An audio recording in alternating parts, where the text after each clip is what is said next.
خرم دستگیر نے بات کی کہ جی اپنا یہ آرمی چیف لے کے آئے گا. عمران خان کو کوئی ضرورت نہیں اپنے آرمی چیف رکھنے کی. مجھے کوئی اپنی چوری نہیں بچانی. مجھے تو جو میرٹ کے اوپر بہترین, کیونکہ ہم چاہتے ہیں کہ ہمارا فوج کا ادارہ مضبوط ہو. مضبوط تب ہوگا جب وہ میریٹوکریسی ہو. تو ہمارا تو انٹرسٹ یہ ہے. تو یہ جو ان کی اپنے ذہن میں خوف آ گیا تھا کہ جناب میں وہ جنرل فیض کو لانا چاہتا ہوں, یہ ان کے خوف تھے.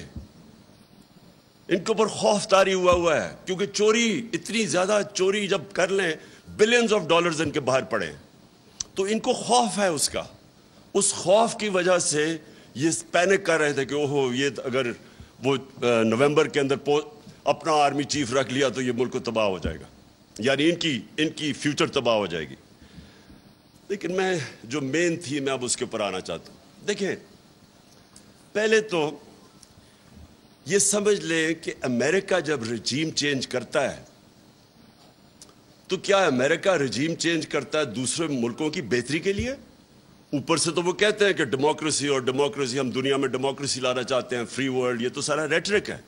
لیکن رجیم چینج جب بھی ہوتا ہے وہ لوگوں کو, ملکوں کو استعمال کرتے ہیں اپنے انٹرسٹ, اپنے فورن پالیسی کو آگے بڑھانے کے لیے. تو جو رجیم چینج ہوتا ہے, پہلے تو یہ کلیئر ہو جائے, وہ امریکہ اپنے انٹرسٹ کے لیے کرتا ہے, وہ ہمارے انٹرسٹ کے لیے نہیں کرتا. اب کیا ہمارے انٹرسٹ میں ہے کہ ہم بیسز دیں امریکہ کو؟ کیا یہ ہمارے انٹرسٹ میں ہے؟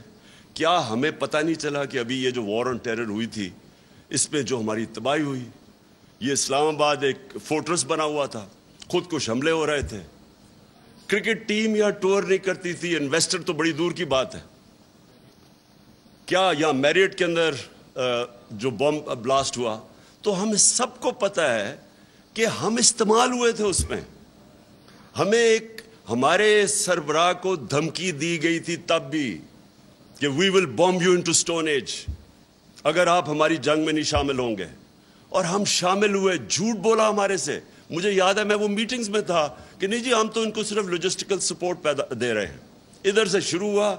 میرے اسمبلی میں تقریر ہے جب انہوں نے فوجیں بھیجنی شروع کی اپنی وزیرستان میں نے ان کو سمجھایا. کیونکہ اگر آپ نے تاریخ پڑھی ہو, سارے اس علاقے کی تاریخ پڑھی ہو, اتنی اسٹوپیڈیٹی کبھی بھی کسی ہمیں نہیں کرنی چاہیے تھی. مجھے ابھی بھی یاد ہے کہ میں نے سپیچ کی کہ میں وہ علاقوں کو کیوں بہتر جانتا تھا. میں نے ایک ٹریول بک لکھی تھی سارے قبائلی علاقے میں پھر کے.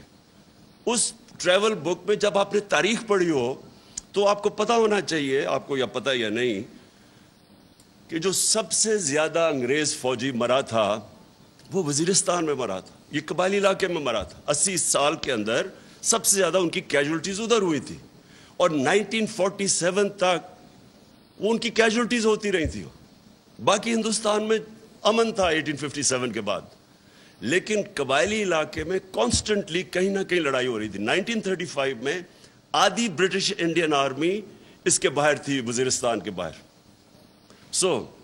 ہمیں جس طرح پورا امن تھا, ہمارا ایک فوجی نہیں تھا, ایک چوکی نہیں تھی پولیس کی, وہاں ٹوٹل جدھر ہمیں نہ ہمارا کوئی خرچہ تھا نہ کچھ تھا, وہ ہماری فوج تھی.